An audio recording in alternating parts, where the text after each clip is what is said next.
እዚህ ውስጥ የፍትህ ጥያቄ ያላችሁ ሰዎች አላችሁ። የአስተዳደር ጥያቄ ያላችሁ ሰዎች አላችሁ። የሰብአዊነት ጥያቄ ያላችሁ ሰዎች አሉ። አትፈርድሞ እያላችሁ ያላችሁ ሰዎች አሉ። ልክ እንደናንተ ከናንተ በፊት ዕንባቆም የሚባለው ሰው የፍትህ ጥያቄ ነበረበት። ግን ሶስተኛው ምዕራፍ ላይ አይኑ ሲከፈት ከበለስ በላይ ከወተት በላይ ከወይን ፍሬ በላይ እግዚአብሔርን አከበረው። መልሱ የበለስ መገኘት አይደለም፣ የወተት መገኘት አይደለም፣ የወይን ፍሬ አይደለም። መልሱ እግዚአብሔር ነው። እንደዚህ አለ፣ እኔ ግን አለ በመድኃኒቴ ደስ ይለኛል አለ። ስማ፣ በለስ ባታፈራ ወይን አረግ ፍሬ ባይገኝ ከብቶች በጋጣ ባይኖሩ ለሚቴል ከብቶች ቢኖሩ ወተት አለ፣ በለስ ቢኖር የበለስ ፍሬ አለ፣ ወይን ቢኖር የወይን ፍሬ አለ። እነዚህ ሁሉ ነገሮች ቢኖሩ ግን እግዚአብሔር ላይኖር ይችላል። የነዚህ ነገሮች ሁሉ መኖር የእግዚአብሔርን መኖር አይተኩትም። እግዚአብሔር እንዳለ ማሳያ አይደለም። አይኑ ሲከፈትለት ከበለስ በላይ ከወተት በላይ ከወይን ፍሬ በላይ ሲያይ እኔ ግን አለ በእግዚአብሔር አለ ደስ ይለኛል። ወዳጆቼ ጠጥተው ብቻ አይደለም ደንሰው ያረኩ ሰዎች አሉ። ደንሰው ያረኩ ሰዎች አሉ። ብዙ ጥያቄ ሊኖርባችሁ ይችላል። እግዚአብሔር ለሁሉም ጥያቄያችሁ ብዙ መልስ የለውም። መልሱ አንድ። ቆይ ልንገራችሁ። ከናንተ በፊት ጥያቄ ከነበረበት ሰው መካከል አንዱ ኤልያስ ነው። በሰማርያ ከተነሱ ነቢያቶች መካከል ትልቅ ከሚባሉ ነቢያቶች መካከል አንዱ ኤልያስ ነው። ባይ ዘ ዌይ ሁሉም ነቢያቶች ነቢያት ናቸው ማለት መጽሐፍ ይጽፋሉ ማለት አይደል። ለምሳሌ ትልቅ ከሚባሉ ነቢይ አንዱ ኤልያስ ነው። ግን ትንቢተ ኤልያስ አለ፣ ትንቢተ ኤልሳ አለ። በሰማርያ ከተነሱ ነቢያቶች መካከል አንዱና ትልቁ ሰው ኤልያስ ነው። ኤልያስ ቆራጥ ነው። ለእግዚአብሔር የጨከነ ነው። ታላላቅ ታምራቶችን ያደረገ ሰው። ስማ፣ ምንም እንኳን ታላላቅ ታምራቶችን ብታረግም ጸጋ ቢገለጥብህም አገልጋይ ነህ ማለት አገልጋይ ሲሆን ኑሮ ይቀርለታል ማለት አይደል። ክርስቲያን ስትሆን መንፈሳዊ ሰው ስትሆን ኑሮ ይቀርልሃል ማለት አይደል። ሰው መሆን አይቀርልህም፣ መፈተን አይቀርልህም፣ መውደቅ አይቀርልህም፣ መፈተን እጅ መስጠት አይቀርልህም፣ ተስፋ መቁረጥ መፍራት አይቀርልህም። አገልጋይ ነህ ማለት ሰው የሚባለው ማንነት የሚመለከተው ጉዳይ ቀርቶልሃል ማለት ነው። ትንቢት ትናገራለህ፣ ራእይ ታያለህ፣ መዝሙር ትዘምራለህ፣ ስብከት ትሰብካለህ፣ ሽባዎች ይተረተራሉ፣ ውሮች ይበራሉ ማለት እግዚአብሔር በእሳት ይመልስልሃል ማለት ተስፋ አትቆርጥም ማለት ነው። እንደ ትናንት እሳት ይውረድ ብሎ እንደ ዛሬ ውሰደኝ ያለ ብቸኛ ሰው እንደ ትናንትና ፋይር ኢን ጂሰስ ኔም ብሎ በእንግሊዘኛው እዚህ ከውጭ ሀገር የመጡ ሰዎች ስላሉ እንደ ዛሬ ውሰደኝ ያለ ጥያቄ በሁሉም ሰው ቤት ውስጥ የሚገርማችሁ ኤልያስ የነበረበትን ሁኔታ ህዝቡ አያውቅም። ህዝቡ የሚያውቀው ትላንት እሳት ማውረዱን የባኦል ነቢያትን ማሳረዱን ነው ህዝቡ የሚያውቀው። ዛሬ መፍራቱን ህዝቡ አያውቅም። ዛሬ ተስፋ መቁረጡን ህዝቡ አያውቅም። ዛሬ ውሰደኝ እያለ እንደሆነ ህዝቡ አያውቅም። ህዝቡ ብቻ አይደለም፣ አካብም አያውቅም። አካብ ብቻ አይደለም፣ ኤልዛቤልም አታውቅም። የነበረበትን ሁኔታ እግዚአብሔር ብቻ ነበር የሚያውቀው። ደስ የሚል ይሄ ህዝቡ የሚያውቀው የምታመጣውን ትንቢት፣ የምትዘምረው መዝሙር፣ የምታወራውን ወሬ፣ የምትለብሰው ልብስ፣ የምትወጣበትንና የምትገባበትን ያውቃል። የምታልፍበትን ንዳድ ሾክ እዚህ መድረክ ላይ ቆመ ትንቢት ተናግረህ ቤት ስትገባ የምትፈተንባቸው የምትታገልባቸውን ጉዳዮች ሐሳብ ይሰጣል። በመሰረቱ ሐሳብና ሂሳብ አብሮ ነው መሄድ ያለባቸው ብሎ ተዘጋጅ ነገሩ። ሐሳብና ሂሳብ አብሮ ነው የሚሄደው። ኤልያስ ምን አይነት ሁኔታ ውስጥ ነበር ካላችሁ ፊዚካሊ ምድረ በዳ ውስጥ ነው። ኢሞሽናሊ ፍርሃትና ተስፋ መቁረጥ ውስጥ። ደስ የሚለው ነገር እግዚአብሔር አምላክ ካለበት ሁኔታ እንደምንም ብለው ውጣና እኔ ጋር ና አይልህም። አንተ ያለበት ሁኔታ ድረስ ሰንጥቆ እግዚአብሔር ይመጣል። ዛሬ ለአንድ ሰው እግዚአብሔር ይመጣለታል። በምንም አይነት ሁኔታ ውስጥ ልትሆን ትችላለህ። እግዚአብሔር አምላክ አንተ ካለህበት ሁኔታ ውጣና ና አይልህም። አንተ ያለህበት ሁኔታ ድረስ ይገርማል። በለኝ አንተ ያለበት ሁኔታ ድረስ እግዚአብሔር ይመጣል። ተስፋ መቁረጥ ነው ይመጣል። ፍርሃት ነው ይመጣል። ችግር ነው ይመጣል። የግድ አንተ ውጣና ካለህበት ሁኔታ እንደምንም ብለህ ተጎትተህ ቸርች ድረስ ና አይልህ። ሰው ይሄንን ስናገር አሜን ላለ ሰው ይሆንለታል። ስማ ደግሞ ስማ፣ ሰው ቢመጣ ያቅሙን ያህል ይመጣል። እግዚአብሔር ብቻ ነው የምትፈልገውን ያህል የሚመጣው። እግዚአብሔር ብቻ አንተ በምትፈልገው ያህል ይመጣልሃል። የሆነ ችግር ውስጥ ሆነ ሰው ቢመጣ ያቅሙን ያህል ይመጣል፣ የደሞዙን ያህል ይመጣል። እግዚአብሔር ቢመጣ ግን የምትፈልገውን ያህል ይዞ ይመጣል። አሜን ነው ወይ? ሰማይ ሐዋርያት ፈርተው በር ዘግተው ነበር ይላል መጽሐፍ። ጌታ ቢያንኳኳ ብዙዎች በልብ ድካም ጸጥ ይላል። አስቀድመው ፈርተዋል ሰዎቹ። ስለዚህ ማንኳኳት የሚጥልህ ከሆነ ሳያንኳኳ ይመጣል። አምላክ ሲመጣ እንደ አቅም ይመጣል፣ እንዳንተ መረዳት ይመጣል፣ እንደ ችሎታክ ይመጣል። ስማ አንድ ጊዜ እንደዚህ አለ። አንኳኳለሁ አለ የሚከፍትልኝ ቢኖር እገባለሁ ያለ ጌታ ሳንኳኳ ሲመጣ አንተ እንዳለ ኮንቴክስት ይመጣል እንጂ ስማ እሱ ድምጽ የሚረብሽ ከሆነ በዝምታ ይመጣል። ማንኳኳት የሚረብሽ ከሆነ እሱ ከፈለገ ለጆሮ ይነግርሃል፣ ከፈለገ ለልብ ይነግርሃል። አሁን ቁጭ ብለህ በልብህ እየነገረህ ነው። እሱ ለልብህም ይነግርሃል፣ ለጆሮህም ይነግርሃል እንደ አንተ አቅምህ እንደሚፈቅድ። ለዚህ ነው ኤልያስ ይፈልግ የነበረው ተራራ እንዲንቀጠቀጥ፣ አለት እንዲሰነጠቅ፣ እሳት እንዲወርድ። ተራራውም ሲናጥ የለም፣ አለቱም ሲሰነጠቅ የለም፣ እሳቱም ሲወርድ የለም። በጥቂት ዝምታ ውስጥ እግዚአብሔር መጣ። እግዚአብሔርን ጥያቄ ሊኖርብህ ይችላል። በዚህ ጋና አትለውም፣ በዛ ጋና አትለውም። እሱ ሌላ መውጫ፣ ሌላ ማለፊያ፣ ሌላ መሻገሪያ፣ ሌላ መውጫ። እሱ ከፈለገ ለጆሮ ስማ። ህይወት በጥያቄ የተሞላች። ጥያቄ በባህሪው ረፍት አይሰጥ፣ አያሳርፍም። ጠዋት ማታ፣ ክረምት ቀን ሌሊት በልተህ ሳትበላ ጥያቄ በልብ ይመላለሳል። አንዳንዴ እንጀራ ይዛችሁ ጭልጥ። ጥያቄ በባህሪው ከእውነተኛ መልስ ጋር ካልተገናኘ አያባራ። ለጊዜው ልታስተነፍሱት ትችላላችሁ፣ ተመልሶ ግን ለጊዜው ስታገኝ ነገሮች የተስተካከሉ ይመስላል። ግን ጥያቄ እውነተኛ መልስ እስኪያገኝ ድረስ ጥያቄ ባህሪዎች አሉ። ካራክተር አለ። የመጀመሪያው ካራክተሩ ረፍት አይሰጥም። ሁለተኛ ከእውነተኛ መልስ ጋር ካልተገናኘ አያባራም፣ አያቆም፣ ይመጣል፣ ይመላል። ሶስተኛው ጥያቄ ፈልገህ አይደለም የምትገባው፣ ፈልገህ አይደለም የምትፈጥረው፣ ከውስጥህ ነው የሚመነጭ። አንዳንዶቻችሁ ስለ ቤተሰባችሁ በጥያቄ ውስጥ ያላችሁ ትፈልጋችሁ አይደለም፣ ስለ ሀገራችሁ፣ ስለ ቸርች፣ ስለ ቤተ ክርስቲያን፣ ስለ ወንድሞቻችሁ፣ ስለ ጤናችሁ፣ ስለ ትዳራችሁ፣ ስለ ስራችሁ በጥያቄ ውስጥ ስትሆን ፈልጋችሁት አይደለም። ቆይ ጥያቄ ውስጥ ልግባ ብሎ የሚገባ ሰው የለም። በስመ አብ ወወልድ ወመንፈስ ቅዱስ ጥያቄ ውስጥ ገባው። ለብዙ ጥያቄዎች መልስ ልታገኝ ትችላለህ። ለሁሉም ጥያቄዎች ግን መልሱ እግዚአብሔር ብቻ። በደም ስማኝ። እግዚአብሔርን ጠይቀው የተቀበሉ ብዙ ሰዎች አሉ።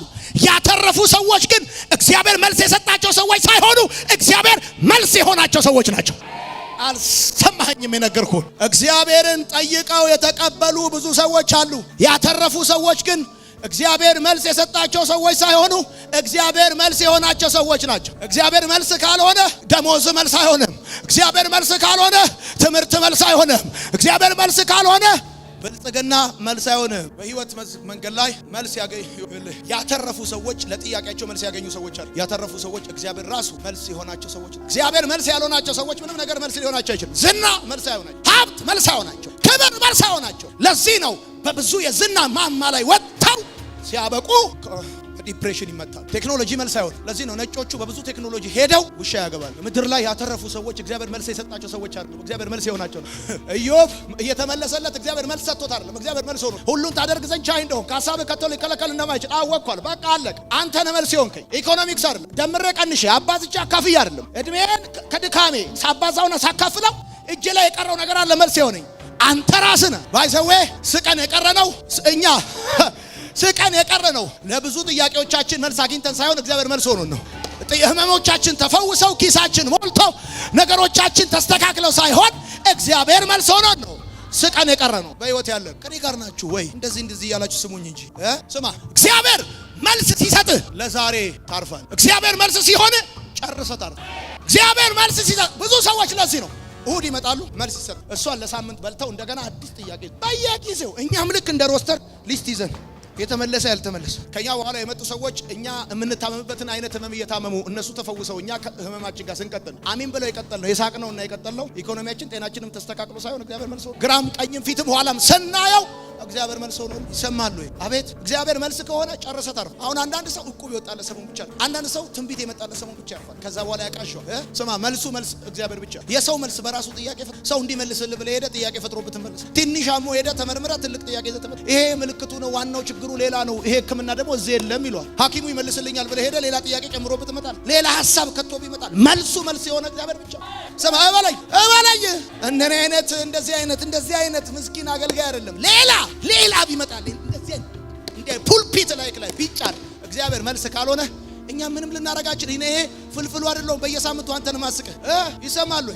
አዎ እኔ ራሴ ማገለግለው ለሁሉም ጥያቄዎቼ መልስ አግኝቼ ሳይሆን እግዚአብሔር መልስ ሆኖ በጣም ብዙ መልስ መፈልግባቸው ጉዳዮች አሉ።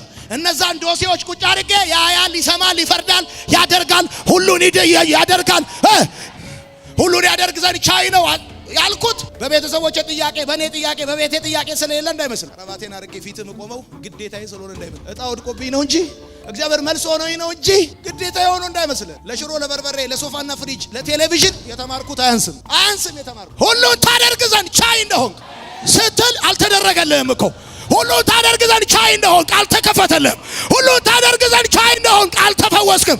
ግን ከፈውስ በላይ ከጥያቄ በላይ ከተዘጋው በላይ ከወተቱ በላይ ከብሩ በላይ ስሙኝ። በትንቢተ ኢሳይያስ መጽሐፍ ምዕራፍ 40 ያነበብኩላችሁ ቃል በጣም የተወደደ መጽሐፍ ቅዱሳችን ክፍል። የትንቢተ ኢሳይያስ መጽሐፍ አሁን ያነበብኩላችሁ ቃል በባቢሎን ምርኮ ላሉ እግዚአብሔር የሰጣቸው የመጽናናት ቃል። ህዝቡ በኃጢአት ቢወድቁም እግዚአብሔር የሚቀጣ አምላክ ብቻ ሳይሆን የሚያጽናና አምላክ ስለሆነ የሰጣቸው ቃል። ምዕራፉ ሲጀምር ያነበብነው ትንቢተ ኢሳይያስ መጽሐፍ ምዕራፍ 40 አጽናኑ አጽናኑ አጽናኑ ህዝቤን።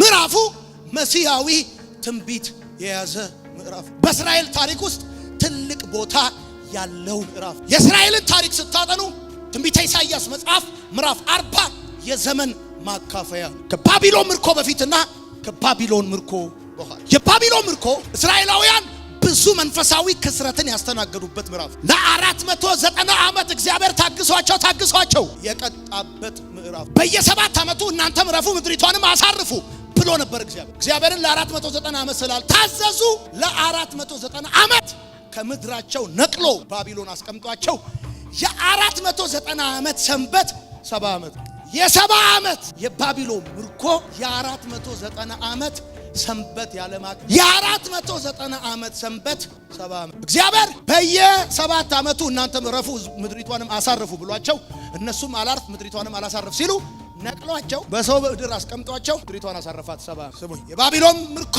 ቤተ መቅደስ አልባ የሆኑበት፣ መጽሐፍት የተቃጠሉበት፣ ታቦቱ የተማረከበት፣ አገልጋዮች ወደ ባዕድ ምድር የተወሰዱበት፣ የእስራኤል ቅጥር የፈረሰበት፣ በሰው ሀገር የተንከራተቱበት፣ መሪ አልባ የሆኑበት፣ መሳቂያ መሳለቂያ የሆኑበት ነው የባቢሎን። በአካባቢው ያሉ ሁሉ ሰዎች ዘንድ መሳቂያ መሳለቂያ። ታቦቱ ተማርኳል። የእስራኤል ቅጥር ፈርሷል። የእስራኤል ቅጥር ነው። እስራኤል ኢየሩሳሌም ቅጥር ነበራት። የኢየሩሳሌም ቅጥር ፈርሷል። ቅጥሩ በራለሁ፣ የወታደር በራለሁ፣ የሰረገላ በራለሁ፣ የበግ በራለሁ። ነገር ስርዓት ነበረው። ስርዓት አልባ የሆኑበት ከዚህ የተነሳ ኢሳይያስ መጽሐፍ ምዕራፍ 40 ቁጥር 27 ላይ እንደዚህ ይላል፣ መንገዴ ከእግዚአብሔር ተሰውራለች፣ ፍርዴም በአምላኬ ቸል ተብላለች። ለምን ትላለህ? አሁን ተመልከት። እኔ ነው ሰዎቹ ጥያቄ ውስጥ ናቸው። የኢየሩሳሌም ቅጥር ፈርሷል፣ አንደኛ። ታቦቱ ተማርኳል፣ ሁለተኛ። መቅደስ ፈርሷል፣ ሶስተኛ። በሰው ሀገር እየተንከራተቱ ነው፣ አራተኛ። መሳቂያ መሳለቂያ ሆኗል፣ አምስተኛ። ጥያቄ ውስጥ ለ70 ዓመት። ለዚህ ነው ነህምያ ሲናገር ቅሬታዎቹ በኢየሩሳሌም መሳቂያ መሳለቂያ ሆነ፣ ቅጥሩ ሊሰራት ነው። ደምስም ጥያቄ ውስጥ ላሉ ሰዎች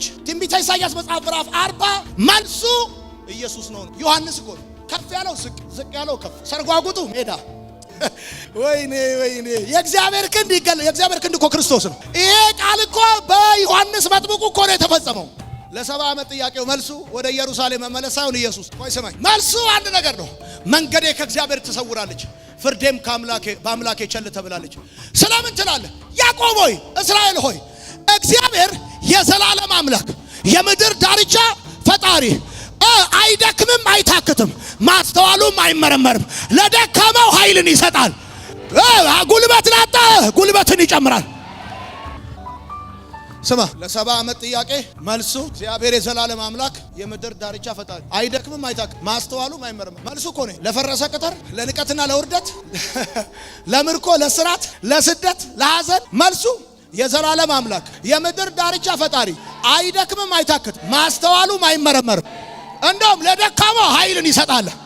ማታካ ዛሬ ማለዳ እግዚአብሔር ኃይልን ይሰጣቸዋል። ጥያቄ ውስጥ ያላችሁ ሰዎች፣ ጥያቄ ውስጥ ያላችሁ ሰዎች መልሳችሁ ስልክ ቁጥራችሁ አይደለም። አይደክምም አይታክትም ምን ማለት መሰለህ? እግዚአብሔር የዘላለም አምላክ ማለት መሰለህ? ለአምላክነቱ የጊዜ ገደብ የለውም። አልጀመረም አይጨርስም፣ አልተቀበለም አይጎልበትም። የገጠመ ጉዳይ ጊዜያዊ ነው፣ አምላክ ግን ዘላለማዊ ነው። አሁን ያለበት ጥያቄ ጊዜያዊ ነው። አታካቻ አሜን የሚል ሰው ብቻ። አሁን ያለበት ማጣት ጊዜያዊ ነው። አሁን ያለሽበት ህመም ጊዜያዊ ነው። አሁን ያለበት እንባ ጊዜያዊ ነው። አሁን ያለበት ችግር ጊዜያዊ ነው። ቅርብ ጊዜ ዛሬ ያለህበትን ችግር እንደ ታሪክ የምታወራበት ጊዜ ቅርብ፣ እንዳለፈ ውሃ የምትረሳበት ጊዜ ቅርብ ነው።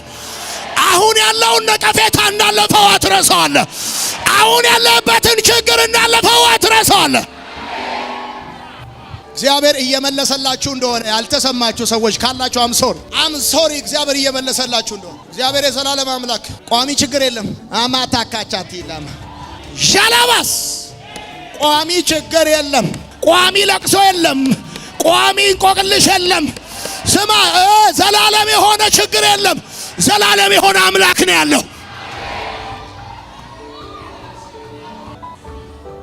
ትቶኛል አትበል፣ ረስቶኛል አትበል፣ አይፈልገኝም አትበል። ስማ እግዚአብሔር የዘላለም አምላክ መልሱ እኮ ነው። ጥያቄ ምንድነው? መንገዴ ከእግዚአብሔር ተሰውራለች፣ ፍርዴን በአምላኬ ቸል ትበላለች። መልስ እግዚአብሔር የዘላለም አምላክ አይ ሳያልፍ ሁሉም በሰልፍ የሚያሳልፍ ይሄው ጋዳፊ የለም።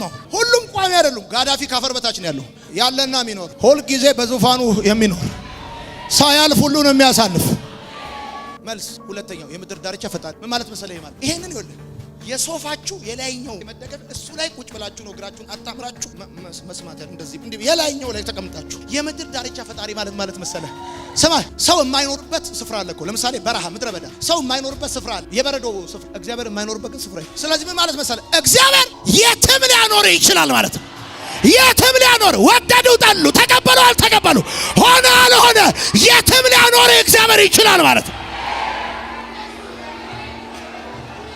የትም የምድር ዳርቻ ፈጣሪ ማለት አይደለም በባቢሎን አይደለም በሰው ምድር አህዛብ አለ እንደ ገንቦ ጠብ ኢቨንት ናቸው። ከነዓን ኢየሩሳሌም ያደረጋት የእግዚአብሔር ኪዳን እንጂ ቶፖግራፊ አይደለም። የትም ሊያኖር ይችላል። አዲስ አበባ የምትኖሩ ሰዎች ካላችሁ፣ በቴሌቪዥን የምትሰሙ ሰዎች ካላችሁ ታውቃላችሁ። አፍሪካ ውስጥ ካሉ 3 ውድ ሀገሮች መካከል አንዱ ውስጥ እንደምትኖሩ አዲስ አበባ የምትኖሩ ሰዎች ካሉ፣ በአፍሪካ ውስጥ ካሉ 3 ውድ ኤክስፔንሲቭ ሀገሮች መካከል አንዱ አዲስ አበባ the most expensive city ውስጥ ካሽ ኑሮ የምትኖር ከመሰለ ተሳስተ አባካ ውድ ኑሮ ነው እያኖረ ያለው አልገባም። ለዚህ ነው ሁሌ የምነግራችሁ ጤፍ 1 ሚሊዮን ብር ቢገባ እንበላዋለን እንጂ አይበላል። አይደክምም አለ። አንተ ደክሞ ሊሆን ይችላል፣ የሚረዳ ግን አልደከመውም። አይታክትም አለ። ሊያኖር አይሰለቸውም፣ ሊሰጥ አይሰለቸውም፣ ይቅር ሊል አይሰለቸውም፣ ሊያግዝ አይሰለቸውም። ሰዎች ሊሰለቹ ይችላሉ፣ ሰዎች ልታስጠላቸው ይችላሉ፣ ሰዎች ፊታቸው ሊያዞሩ ይችላሉ። እሱ ግን ያኖር ዘንድ ይረዳ ዘንድ አልሰለቸኸውም። ማስተዋሉ ደግሞ አይመረመርም። ወዳጆቼ ወርድ ባይ ወርድ ለእናንተ መልእክት ካልሆነ አዝናለሁ። ማስተዋሉ አይመረመርም። እንዴት ታደርገዋለህ አይባልም። ይሄንን ዩኒቨርስ እኮ የፈጠረው ከሆኑ ነገሮች ገጣጥሞ አይደለም፣ ከምንም ነው። ሰማይ የመጣው ተጠርቶ ነው የመጣው፣ ደግሞ ካለበት ሳይሆን ከሌለበት። ምድር የመጣው ካለችበት ሳይሆን ከሌለችበት ነው ምድር የመጣችው። ተጠርተው ነው የመጡት። ማስተዋሉ እንዴት ታደርጋለህ አይባልም፣ እንዴት ታስቀጥለኛለህ አይባልም። አታካቻቲ ላማታ እንዴት አድርገለ የሌለን እንዳለ አርጎ የሚጠራ ደግሞ ሰማይ በደካማው የሚፈርድ አምላክ አይደል? ለደካማው ኃይልን የሚሰጥ ሰው ስደክም ብለን ነበር ይላል። ይሄው ብለን ነበር ይሁኝ ብሎ ነበር ደብቁኝ እያለ ነው። ይሄ አፋቸው ራሱ እንደዚህ ክርክር ይሰራል። ያዞሩ ያሉበት ክርክር ነው የሚሰራው። ብለን ነበር ይላል። ልክ ስደክም ጠብቁ አይ አለች አምቡላንስ። ስደክም እበል መጽሐፍ ሲናገር ለደካማው አለ ኃይልን ይሰጣል አለ። ጉልበት ላጣ እሱ ጉልበትን ብርታትን ይጨምር። ዛሬ ማለዳ የእግዚአብሔር ኃይል በላያችሁ ላይ ይሆን።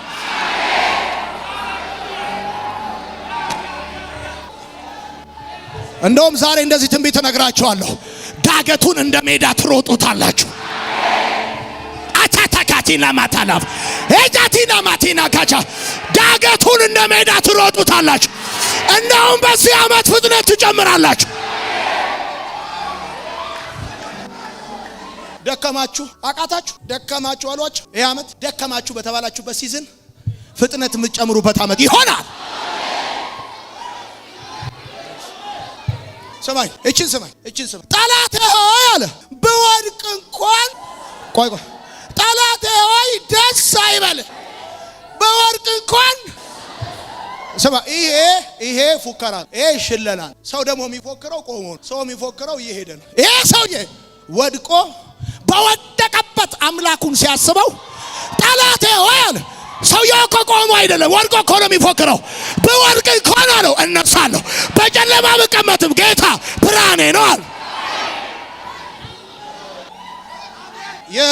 የወደቃችሁ ሰዎች ኃይለኛ የምትተመታችሁ የወደቃችሁ ሰዎች መፎከር የምትጀምሩት ከተነሳችሁ በኋላ አይደል። እዛው በወደቃችሁበት ጠላታችሁ ላይ ወድቃል እኮ አንተ ጠላቴ ሆይ እነሳለሁ ደስ አይበል። ወድቅ ያለው ደስ እንዳይል። ምክንያቱም ስትወርቅ በጣም ብዙ ሰው ነው ደስ የሚለው። በጣም ብዙ ሰው ስትወርቅ ደስ ይለዋል። ሰውየው እኮ ከወደቀበት አልተነሳም። እግዚአብሔርን ሲያስበው አየህ፣ እግዚአብሔር በወደቀ ሰው ላይ የሚፈርድ ሳይሆን የወደቀን ሰው ለደካማ ኃይልን የሚሰጥ ጌታ ስለሆነ ጠላት ይዋል ብወድቅ እንኳን እነሳለሁ፣ በጨለማ ብቀመጥም አለ ሰውየው። ስማ፣ በጨለማ ውስጥ ተቀምጦ ነው። በጨለማ ብቀመጥ ወጥቶ እንዳይመስልህ። ሰው እግዚአብሔር መልስ ሲሆነው ከጨለማ ሳይወጣ ከወደቀበት ሳይነሳ ይፎክራል። ሰው እግዚአብሔር መልስ ሲሆነው እንደወደቀ አያለቃቅስም፣ በጨለማ እንደተቀመጠ አያላዝንም። በወደቀበት ቦታ ሆኖ ይፎክራል። ስማኝ፣ ለምንድነው አሁን እያጠቃለልኩላችሁ? ለምንድነው ጥያቄ ውስጥ ይገባል? ለምንድነው በማዕበል ውስጥ ይገባል? ለምንድነው የእናንተ ጉዳይ ሴንሲቲቭ? ልንገራችሁ በደንብ ሰው እዛው እንዳላችሁ ሳትንቀሳቀስ ጌታ በመሸ ጊዜ ወደ ማዶ እንሻገራል። ቀኑ ሲመሽ፣ አንተ ሲመሽ እኮ ማዕበል በባህር ላይ ይሰለጥናል። ከመሸ መንገድ በባህር ላይ አይደለም በመሬት ላይ ማይመች። አዲስ አበባ መሄድ ከፈለጋችሁ ሲነጋ ነው እንጂ ጥሩ ሲመሽ ጥሩ። መሪያችሁ፣ ንጉሳችሁ፣ አባታችሁ አላዋቂ መሪ እንዳይመስላችሁ ሲመሽ እንሻገር አላችሁ። ባህሩ ላይ ማዕበል በሚሰለጥን ምድር እኮ የረጋች ነች። በማታም ብትሄድባት የረጋች ነች። ባህር እኮ አይረጋም። በሚወላውል ነገር ላይ በሚዋልል ነገር ላይ እንሻገር አላቸው። ስማ፣ በህይወታችን ውስጥ ማዕበሉም አለ፣ የማዕበሉም ጌታ አለ። ፍርሃት አለ፣ የሚያበረታም ድምጽ አለ። የሚመጣ ሞት አለ፣ ሞትን ወደ ህይወት የሚቀይርም ጌታ አለ። እሱ ሰልፋችንን ለራሱ የወሰደ ድሉን እየሰጠን በምርኮ የሚያስከትለን ድንቅ ጌታ ነው። ስማ፣ ህይወት ስትኖረው በእንባ ነው፣ ስታወራው ግን በሳቅ። ለዚህ ነው ቀላል የመሰለው። አልቅሰ የኖርከውን ስተርከው ግን በሳቅ ነው። ለዚህ ነው ሲምፕል የመሰለው። በኑሮክ ላይ እግዚአብሔር ባይኖርበት፣ በክርክርክ ላይ እግዚአብሔር መልስ ባይሰጥበት፣ በትግልክ ላይ እግዚአብሔር ክንዱን ባያነሳበት፣ በጦርነትክ ላይ እግዚአብሔር ባይሰለፍበት ዛሬም በህይወት ባልደረስክ ነበር። በኑሮክ ላይ የኖረበት፣ በክርክርክ ላይ መልስ እየሰጠበት፣ በትግልክ ላይ ክንዱን እያነሳበት፣ በሰልፍክ ላይ እየተሰለፈበት አኖረክ እንጂ ያንተ ችሎታ አላኖረህ። በደም ስማ፣ ለምንድነው የህይወታችሁ ለምንድነው የህይወታችሁ እንቆቅልሽ ሲመሽ እንሻገር ያላችሁ? ደቀ መዛሙርቱ ሲመሽ እንሻገር ያላቸው ብዙ ተአምር ሊያሳያቸው። በደንብ ስሙኝ። አሁን ካላችሁበት ተርቡላንስ፣ አሁን ካላችሁበት ማዕበል፣ አሁን ካላችሁበት ችግር ወዲያ ማዶ በታሪክ ተሰምቶ የማይታወቅ በዘራችሁ ሆኖ የማይታወቅ የእግዚአብሔር ታምራት እጃችሁ ይገባል። ረገጥ አድርጉና አሜን በሉ። ደቀ መዛሙርቶቹ ከጌታ ጋር በታንኳ በባህር ላይ ይሄዱ እያለ ማዕበል በደምስ ቶሎ ነው ብዬ ማዕበሉ ለሰዓታት፣ ለአንድ ሰዓት፣ ለሁለት ሰዓት፣ ለሶስት የቆየ ከታንኳ ወርደው ባህሩን ሲሻገሩ ግን ለአመታት በአጋንንት ስራት ውስጥ የነበረ ሰው፣ በዘመን ርዝመትም በችግር አይነትም ከነሱ የሚለይ ሰው በአጋንንት እየተጨቆነ እየኖረ የሰዓታት ማዕበል ተርቡላንሳችሁ ማዕበላችሁ የዘመናት እስራቶችን ለመፍታት ስማኝ፣ ወራት ከተጨነቃችሁ የአመታት እንቆቅልሾች መልስ ያገኛሉ።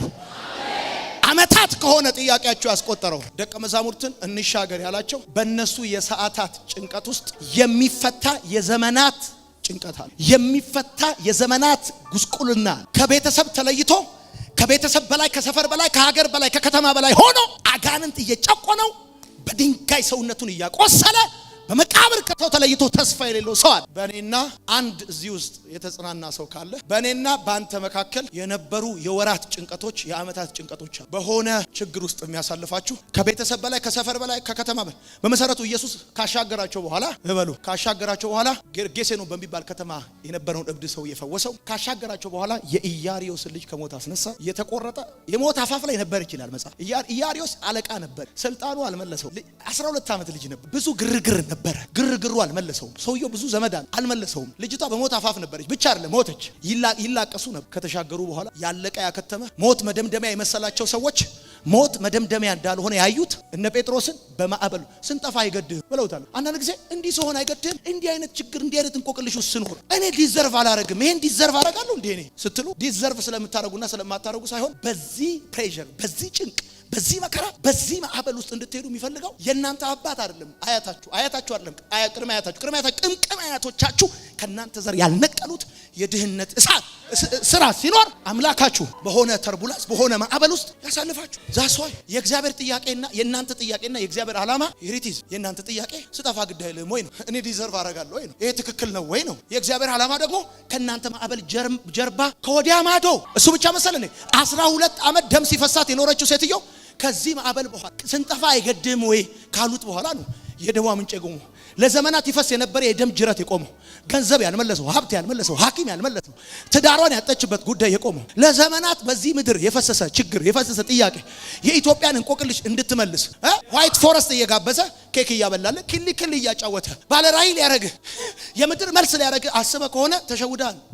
እግዚአብሔር ማንንም በምድር ላይ መልስ ያደርጋቸው ሰዎች መልስ ያደርጋቸው ኬክ አብልቷቸው አይስክሬም ጋብዟቸው ክሊ አድርገው አጫውቷቸው አይደለም። የእናንተ ጥያቄ አለ፣ የእግዚአብሔር መልስ አለ። ከውድቀት የሚታደጋችሁ ከሞት የሚያስመልጣችሁ የእግዚአብሔር ዓላማ። ስለ ሁሉም ነገር ስለ ህይወታችሁ ማብራሪያ አልተሰጣችሁ። ተባረኩ። ቁጭ አሁን ስለ ዓላማ ልነግራችሁ። ከውድቀት የሚታደጋችሁ ከሞት የሚያስመልጣችሁ እግዚአብሔር በእናንተ ላይ ያለው ዓላማ እንደሆነ ታውቃላችሁ። የእናንተ ፍጥነት፣ የእናንተ ጥንቃቄ፣ የእናንተ ችሎታ፣ የእናንተ ትምህርት፣ የእናንተ ገንዘብ ከውድቀት አይታደጋችሁ፣ ከሞት አያስመልጣችሁ። በባንካችሁ ያለ አካውንት ገንዘባችሁ፣ የእናንተ ኤክስፒሪየንስ፣ የሥራ ልምዳችሁ፣ የቤተሰባችሁ የዘር ሐረጋችሁ ከውድቀት አይታደጋችሁም፣ ከሞት ያስጥላችሁ። እግዚአብሔር በእናንተ ላይ ያለው ፐርፐስ፣ እግዚአብሔር በእናንተ ላይ ያለው ዓላማ ሰማይ በቄሳር ፊት ትቆማለህ አለው። ስለዚህ ታንኳይቱ በማዕበል ብትጨነቅም ፐርፐስ ነው የሚያሻግረው። አልሰማችሁ? ዓላማ ነው ሰው ነው የሚያሻግረው። ወይኔ የሰማኝ ሰው አለ። ዓላማ በዚህ ዓለም ስትኖር ለእያንዳንዱ ነገር ማብራሪያ አይሰጥህም፣ ደግሞ ማለት ሰጥህም። ስማ፣ አንዳንድ ጊዜ ከሁለት መልካም ነገሮች መምረጥ ይከብዳል። ከመጥፎና ከጥሩ ከጠንካራና ከደካማ ሳይሆን ከሁለት መልካሞች መምረጥ ይከብዳል። ከመልካምና ከመልካም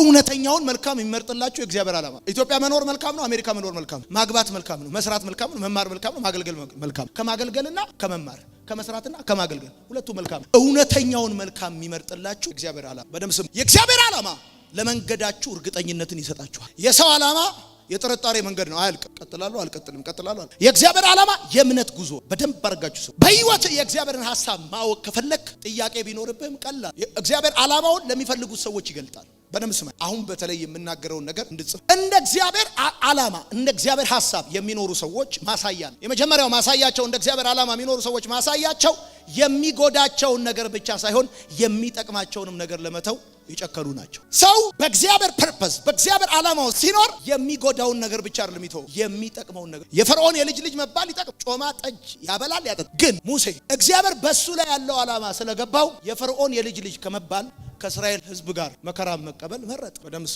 መረጠ። ሁለተኛው ሰው በእግዚአብሔር ሐሳብ ውስጥ ሲኖር በእግዚአብሔር ዓላማ ውስጥ ሲኖር ደስታው በራሱ በእግዚአብሔር ብቻ በምንም በሌላ ነገር ሊደሰት። ሶስተኛ የህይወት ውበት ማነጻጸሪያው ክርስቶስ ብቻ ይሆን። እውነተኛ ደስታን በረከትም የምትቀበለው ለእግዚአብሔር ዓላማ ስትገዛ ብቻ። ሌሎች ነገሮች ሁሉ የውሸት ናቸው፣ ቦግ ብልጭ ነው። ከእግዚአብሔር ሐሳብ ውጪ የሆኑ ነገሮችን የያዝካቸው ሲመስልህ ከእጅ የሚበተን ጉም ናቸው። ስማኝ፣ በደንብ ስማኝ። የእግዚአብሔር ዓላማ ልትጀምረው ያስፈራ፣ የሰው ዓላማ ልትጨርሰው ያስፈራ። የእግዚአብሔር ዓላማ ልትጀምረው ስትል ትፈራ፣ የሰው ዓላማ ልትጨርሰው ስትል ትፈራ። የእግዚአብሔር ዓላማ ልትቀርበው ስትል ትፈራዋል። የሰው ዓላማ ልትርቀው ስትል ትፈራ። እንደ እግዚአብሔር የሆነ እጮኝነትን ይኸው ልትጀምረው ስትል ትፈራለህ።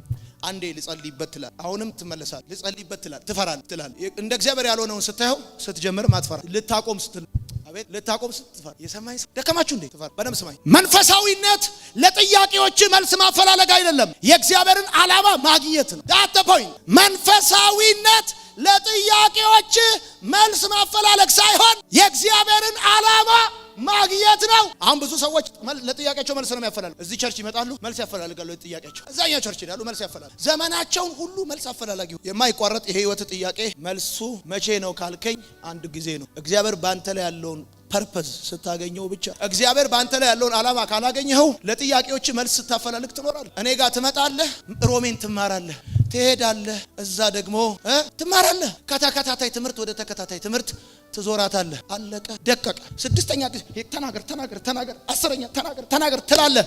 ወፍ የለም ከዛ በኋላ። ሰማይ በደንብ አሁን ለጥያቄዎች ችግር ማፈላለግ ተው። የኛ ቤት እንቆቅልሽ መርገም ግን እስከ መቼ ነው? እኛ ቤት ያለ ድፍድፍ እርግማን፣ እኛ ቤት ያለ እንቆቅልሽ፣ እኛ ቤት ያለ ችግር፣ እኛ ቤት ያለ እንቆቅልሽ፣ እኛ ቤት ያለ ጥያቄ መልስ አታፈላልግ። ወደዚህ ምድር ስታመጣኝ እኔን ወጥ እንድሰራ ልጅ እንድወልድ ቁጥር እንድሞላ ፈልገህ ነው እኔ ያመጣኝ ወደዚህ። ሰክሰስ ያለው ወደዚህ ምድር የመጣህበት ፐርፐስ ጋር ነው። ቆይ ይሰማል። እቺን ተናግሬ ልጨርስ። ማቴዎስ ወንጌል መጽሐፍ ምዕራፍ 16 ከቁጥር 21 እስከ 23 እንደዚህ ከዛ ቀን ጀምሮ ይላል። ማቴዎስ 16 ቁጥር 21 እስከ 30 እስከ 23 ከዛ ቀን ጀምሮ ይላል። ከየቱ ቀን ጀምሮ? ከየቱ ቀን ጀምሮ? ከኔ ጋር ነው። ከየቱ ቀን ጀምሮ? ጌታ ኢየሱስ እንደዚህ ያለ ወደ ኢየሩሳሌም ሊሄድ አለ። አንደኛ በዛም ከሽማግሌዎች ከካህናት አለቆችና ከጸሐፍት መከራ ልቀበል ልገደል ይገባኛል፣ በሶስተኛውም ቀን ልነሳ ይገባኝ። በደንብ ስሙኝ። ጥያቄ ውስጥ ያላችሁ ሰዎች ስሙኝ። ጌታ ኢየሱስ ለነ ጴጥሮስ እንደዚህ ያላቸው ወደ ኢየሩሳሌም ልሄድ ልገደል መከራ ልቀበል፣ ደግሞ መከራ የምቀበለው ከካህናት አለቆች ከሽማግሌዎችና ከጸሐፍት ነው። መከራ ልቀበል ልገደል በሶስተኛው ቀን ልነሳ ይገባኛል አለ። በደም ስማኝ ጌታ ኢየሱስ ወደ ኢየሩሳሌም ለምን እንደሚሄድ በልበ ሙላት መከራ ሊቀበል ሊገደል።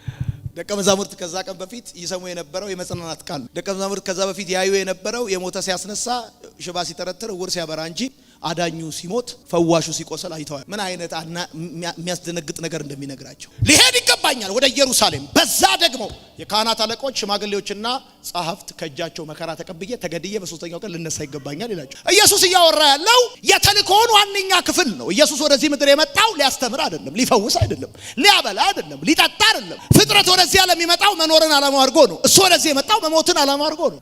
መሞትን ዓላማው አድርጎ ነው ወደዚህ ምድር የመጣው፣ መኖርን ዓላማው አድርጎ ሳይሆን። ለምን እንደመጣ ከገባ የምታልፍበት መንገድ ሲምፕል ነው የሚሆነው። ስማ ኢየሱስ እኮ መከራ የተቀበለው ከሽማግሌዎች። ሽማግሌዎች ማለት 70 አባላት ያሉት ማንኛውንም ማህበራዊ ችግር መፍትሄ የሚያፈላልግ ሸንጎ ማለት። ከመፍትሄ አፈላላጊ ሸንጎ እኮ ነው ፍትህ የተከለከለ። የካህናት አለቆች ናቸው እኮ ለኢየሱስ መከራ የሰጡት የገደሉት።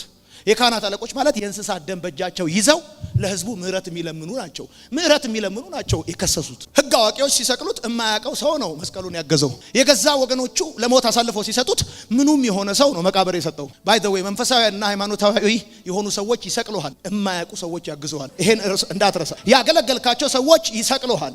የረዳሃቸው ሰዎች፣ ያገዝካቸው ሰዎች፣ መንፈሳዊ ሃይማኖተኛ የሆኑ ሰዎች ይሰቅሉሃል፣ ለሞት አሳልፈው ይሰጡሃል። ምንህም ያልሆኑ ሰዎች